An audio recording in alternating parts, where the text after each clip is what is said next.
The mobilization will continue, not just inside.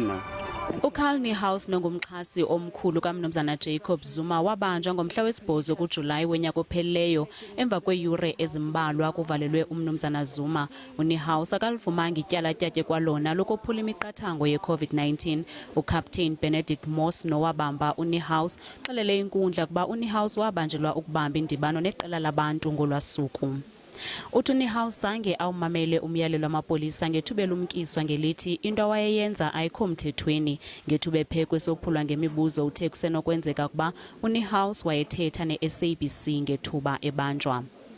Brigadier Francis Bantam Anikezele ngobungqina yena uxelele inkundla ukuba akaqinisekanga ukuba babe bangaphi abantu ababekuloo ndibano. uthe eso siqhuma sabantu saye sasebenzisana namapolisa ngethuba siyalelwa ukuba simke phambi kwale ntolongo phambi kokufika kukaNiehaus. ngethuba ebuzwa ukuba kutheni kungazange kubanjwe abanye abantu ababengungelene kunye noNiehaus wohlulekile ukunikezela ngezizathu. eli tyala liyaqhuba ngomso.